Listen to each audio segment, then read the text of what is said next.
Oi, gente, tudo bem? Sejam bem-vindos para mais um vídeo da série Leitura Comentada de Úrsula. Nessa série de vídeos, eu vou lendo aqui junto com você, para você, comentando o vocabulário, as construções linguísticas, as referências literárias, as referências culturais e históricas que vão compondo esse romance. Nesse vídeo, a gente vai começar a leitura do capítulo 3, A Declaração de Amor. Vamos começar? Muitos dias se passaram já, e Túlio, menos preocupado, mostrava-se feliz e comunicativo. Luísa B. o tinha incumbido do serviço exclusivo do seu hóspede, que começava a recobrar as forças, o que ele atribuía aos cuidados do jovem negro e da formosa donzela, e ao ar puro que ali respirava. Com efeito, ele ia melhor, e cada dia dava esperanças de próxima convalescença. Aqui, gente, tem uma inversão, tem um hipérbato. Então, a convalescença estaria próxima, tá? Na verdade, essa que é a ideia. Não é que próxima convalescença, que vai ter uma convalescência depois dessa, é que a convalescência está próxima, está chegando perto. Então, o momento ali da recuperação da saúde dele está chegando bem perto.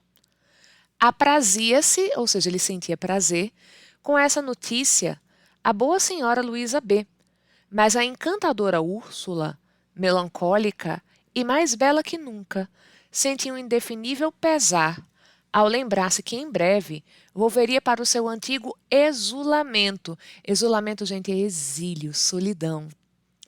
E ainda maior que de antes, o cavaleiro falava de sua próxima partida. Então, de novo, a partida próxima, aquele hipérbado está acontecendo novamente. E a partir daqui, fica prestando atenção, porque a gente vai ter para o narrador uma associação entre a beleza de Úrsula e a melancolia. Quanto mais triste, quanto mais melancólica e quanto mais fisicamente a gente consegue perceber essa tristeza na fisionomia de Úrsula, mais bela ela vai parecer a esse narrador, tá? Mais para frente eu te explico por que isso acontece. Túlio acompanhava-o. Então, Túlio tem o projeto de seguir ao lado do cavaleiro, que vejam, ainda não recebeu o nome nessa história, quando esse cavaleiro for partir depois que ele se restabelecer. Tinha-se alforriado, é por isso que ele vai poder acompanhar o cavaleiro. O generoso mancebo, assim que entrou em convalescença, dera-lhe dinheiro correspondente ao seu valor como gênero, dizendo-lhe: recebe, meu amigo, este pequeno presente que te faço e compra com ele a tua liberdade. Então, parece que se passou um pouquinho mais de tempo, porque a convalescência estava próxima, agora ela aconteceu. E quando isso aconteceu, o cavaleiro deu a Túlio dinheiro para que ele comprasse a sua liberdade. E vejam que, olha, foi usada a expressão valor como gênero, porque o valor dos escravos dependia de idade e dependia de sexo. Nesse caso aqui, gênero está sendo usado com referência ao sexo biológico. Túlio obteve, pois, por dinheiro, aquilo que Deus lhe dera, como a todos os viventes. Era livre como o ar, como haviam sido seus pais, lá nesses adustos sertões da África. E como se fora a sombra do seu jovem protetor, estava disposto a segui-lo por toda parte. Agora, Túlio daria todo o seu sangue para poupar ao mancebo uma dor sequer, o mais leve pesar. A sua gratidão não conhecia limites. A liberdade era tudo quanto Túlio aspirava. Tinha, era feliz. Momento militância da Maria Firmina dos Reis. E errada ela não tá certíssima em fazer isso. E Úrsula invejava vagamente a sorte de Túlio e achava maior ventura do que a liberdade poder ele acompanhar o cavaleiro. Então, a gente já sabe aqui que Úrsula está apaixonada e ela está aqui invejando. Cara, ele vai poder ir com o cavaleiro, eu não posso, eu vou ter que ficar aqui. Pobre menina, toda entregue a uma preocupação cuja causa não podia conhecer ainda. Então, o narrador aqui continua dizendo para a gente que Úrsula, ela tem esses sentimentos, mas ela ainda não reconhece a causa deles. Engolfava-se de dia para dia em mais profunda tristeza. Engolfar-se, gente, é mergulhar, tá? Que lhe tingia de sedutora palidez as frescas rosas de suas faces aveludadas. Pouco e pouco, desbotava-se-lhe o carmim dos lábios e os olhos perdiam seus vívidos reflexos, sem que nem ela própria desse fé dessa transformação. Olha ali como ela vai ficando cada vez mais triste, isso vai se refletindo no corpo, ela vai ficando cada vez mais pálida, mais sem cor, inclusive nos lábios, e isso é visto como muito belo. Essa associação entre a beleza e a tristeza vai acontecer nessa obra como reflexo de uma coisa maior que acontece no romantismo como um todo, que é no meio ali do movimento. Então a gente vai tendo o processo de desenvolvimento do romantismo. Quando ele chega ali no ápice, antes de ele começar a se modificar para começar a existir o realismo, nesse ápice do movimento, existe uma correlação entre os sentimentos mais mórbidos e tristes e a beleza. E existe também uma própria associação entre a ideia de morte e a ideia de beleza. Essa fase foi chamada de ultrarromantismo. A gente não traz isso para os romances, porque os romances têm outra classificação, mas ela é muito típica na poesia e ela influencia, de certa forma, alguns valores que também são traduzidos nos romances, que é o que a gente encontra aqui. Alguém havia, porém, que reparava nessa mudança, que o coração já o havia denunciado, fazendo-lhe vibrar nas suas cordas todos os simpáticos eflúvios que emanavam do peito cândido e descuidoso da Virgem. Ai, meu Deus, o que ele está dizendo? Quantas palavras difíceis. Vamos lá. Alguém reparou nessa mudança, nessa forma mais bela com que Úrsula está se apresentando. Essa pessoa, claro que é o cavaleiro, lógico, essa pessoa tem o seu coração vibrando em todas as suas cordas, em todas as fibras musculares, com os simpáticos eflúvios. Eflúvios, gente, são perfumes ou energias, tá?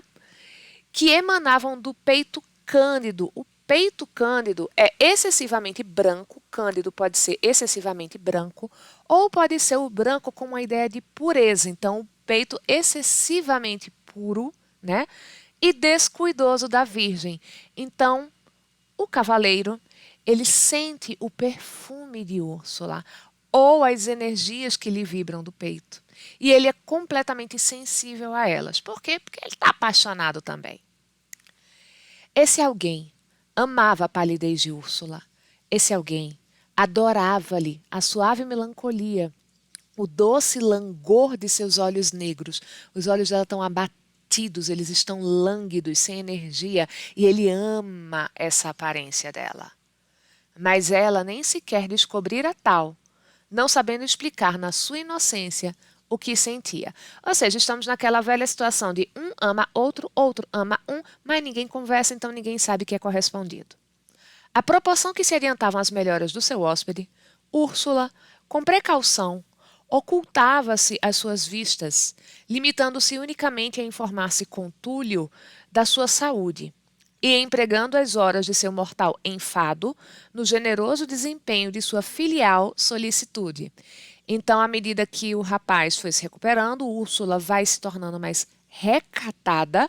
São os costumes do interior que o romance regionalista aborda. E aí somente Túlio que vai tomar conta do rapaz e ela vai se dedicar ao cuidado com a mãe para se livrar desse enfado, desse tédio, porque, enfim, né, a vida dela ali está restrita a esses cuidados do ambiente doméstico.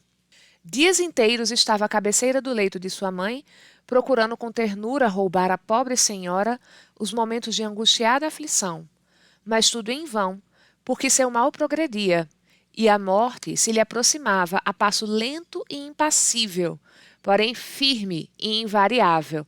A morte não se comove, ela não se perturba com o sofrimento dessas pessoas e ela continua seguindo. É o exterminador do futuro indo em frente para sair matando Sarah Connor ou John Connor. À noite, após compridas horas de vigília, ao pé desse leito materno, onde ela consumia seus primeiros anos de juventude, a donzela, recolhida em seu gabinete, meditava profundamente. Ela antes tão descuidosa, Ela, no arrebol da vida, arrebol, gente, é a cor vermelha do céu no momento do amanhecer e no momento do crepúsculo, né, do pôr do sol. Nesse caso aqui, está se falando do amanhecer da vida, da sua juventude mesmo.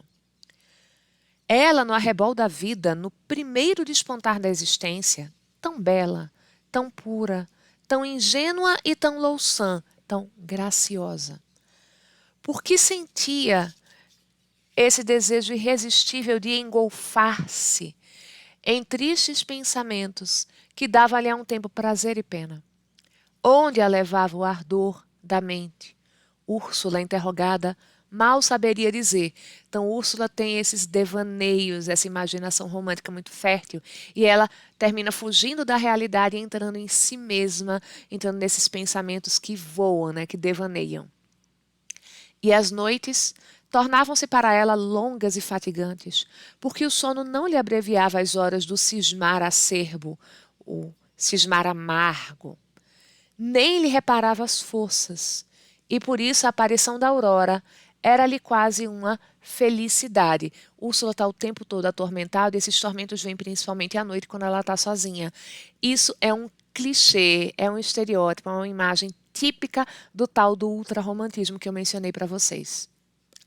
A hora em que os pássaros despertam alegres e amorosos, em que o vento mais queixoso cicia, faz aquele rumor bem leve, por entre as franças das árvores. As franças das árvores são as copas das árvores.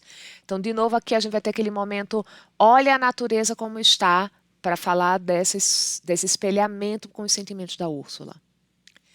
Em que a relva, orvalhada pela noite, ergue suas folhinhas mais verdes e mais belas, a essa hora mágica, em que toda a criação louva ao Senhor, e que o coração sente que nasceu para amar, a donzela, procurando fugir às suas meditações, saía a respirar a pureza da aragem matutina, do vento da manhã. Quantas vezes ela, sentada sobre a relva, ou recostada a algum tronco colossal, que, decepado e meio combusto, brada contra a barbaria e rotina da nossa lavoura semi-selvática, a nossa lavoura quase selvagem costumava fazer o quê? Queimadas. Por isso que o tronco está meio combusto, ele está meio queimado, ele está bradando contra isso. Então, quantas vezes Úrsula nesse cenário, né? Sentada sobre a relva ou recostada nesse tronco que foi cortado e que está meio queimado, via despontar o sol por sob a orla azul dos horizontes, espalhando com seus raios de fogo a luz por toda parte e destruindo como por encantamento a neblina, que, qual denso véu, encobria os olhos madrugadores toda aquela paisagem. Então vejam, gente, esse espelhamento. Em que momento Úrsula sai de casa para ter contato com a natureza? Quando as coisas ainda estão escuras, quando a natureza ainda está em escuridão, em neblina, então você não vê direito. E o que é que ela está ali buscando? Uma esperança, o amanhecer. Ninguém em casa sabia dos seus passeios matinais. Ninguém os adivinhava. E por isso esperava com ânsia o romper do dia e a hora em que a natureza desperta, só e sem temor, tomava o caminho que bem lhe convinha e ia conversar com a solidão, essa conversa que só Deus compreende. E quando voltava, achava-se mais aliviada. Úrsula enganava-se. Cada dia mais se agravavam seus males. E o cavaleiro, quase que inteiramente restabelecido, apenas ressentindo-se algum tanto do pé, lembram que ele machucou o pé na queda do cavalo? Então, dispunha-se com efeito para a partida, e em seu coração havia bem profundas saudades, porque nessa habitação encontrara vida e acolhimento. Aí alguém lhe prendera o coração, e o mancebo, cheio de amor e de gratidão, sentia deslizaram-se-lhe os dias breves e risonhos. Entretanto, a sua partida era infalível, mas ele não podia afastar-se daqueles lugares sem ter uma explicação. Era preciso ver Úrsula, e Úrsula fugia-lhe como a caça foge ao caçador. E o dia passava, e vinha a noite, e sucedia-se outro, e mais outro, e o moço dilatava a sua viagem. Ele aumentava o tempo para poder começar essa viagem, né? Ele estava adiando a partida. Em uma madrugada, contudo, após uma noite de atribulada vigília, Mais cedo ainda que de costume, a mimosa, a delicada donzela, entranhou-se por acaso no mais espesso da mata, onde não bulia a mais pequena folha, e onde apenas o reflexo do sol nascente penetrava a custo. Então, de novo, ela está nesse ambiente mais escuro, a luz do sol está entrando a custo ali. Divagando por ela sentindo, então, sem perceber, sem ter uma razão específica, vencida pelo cansaço, sentou-se, ou deixou-se cair, sobre as raízes de um jatobá, cuja altura chamaria a atenção de outra que não fora Úrsula, de outra que não sentira, como ela, o coração oprimido por mortal desassossego. Então é uma árvore, gente, muito alta, muito imponente, que qualquer pessoa pararia para admirar, mas não Úrsula, porque Úrsula está em tanta escuridão como esse espaço dessa mata em que ela está. Esse jatobá, sobre cujas raízes Úrsula se deixara cair, parecia em anos rivalizar com a criação. Sua copa altaneira, copa majestosa, né? Balançando-se no espaço, derramava grata sombra em larga distância. Aí, em seu tronco, a natureza, melhor que um hábil artista, entalhara em derredor espaçosos degraus, como os outros tantos assentos preparados para descanso, dos que a sua sombra buscassem uma hora de repouso ou de meditativo cismar. Então, as raízes do jatobá, gente, elas são imensas e elas vão formando degraus que servem ali como assento para quem quiser descansar embaixo dessa sombra que é imensa, porque é uma árvore muito alta, com uma copa muito frondosa. Então, tem um elemento aí muito majestoso nesse cenário que está sendo construído aqui na descrição. Úrsula sentou-se sem o menor reparo num desses degraus e continuou nos seus pensamentos loucos, ou talvez inocentes como a sua alma, mas profundos, penosos para ela, que pela primeira vez sentia a necessidade de uma alma que compreendesse a sua, de um pensamento que se harmonizasse com o seu. Mas amava ela a alguém? Ao cavaleiro? Talvez. Úrsula sentia uma vaga necessidade de ser amada, de amar mesmo. Mas em quem pregar esse amor, que devia ser puro como a luz do dia, ardente como o fogo de madeira resinosa? Em quem? Não o sabia ainda. Ela ainda não está se atrevendo a direcionar esses pensamentos para o cavaleiro, mas, gente, Úrsula está amando a ideia do amor. Ela está amando a ideia de se apaixonar. E o romântico, ele tem isso, né? O sentir um sentimento vago, sem um direcionamento específico, já é algo que o romântico valoriza bastante. Úrsula, malgrado seu, então, para desagrado de si mesma, experimentava todo o fogo de um primeiro amor, bem o conhecia, e revoltava-se contra esse sentimento que supunha não ser compartilhado, e atribuía-o à simples amizade. Como ela acha que ele não compartilha, né, não retribui os sentimentos dela, ela está tentando se enganar dizendo que o que ela sente pelo cavaleiro é apenas amizade. Embalde, o coração lhe gritava, em vão o coração lhe gritava, esclarecendo-a. Ela julgava-se humilhada, reassumia toda a sua dignidade em face do cavaleiro e só na solidão derramava um pranto de amargo e oculto padecer. Será que você notou que já se passaram várias páginas desse capítulo e que nada aconteceu ainda, que a história não foi para frente?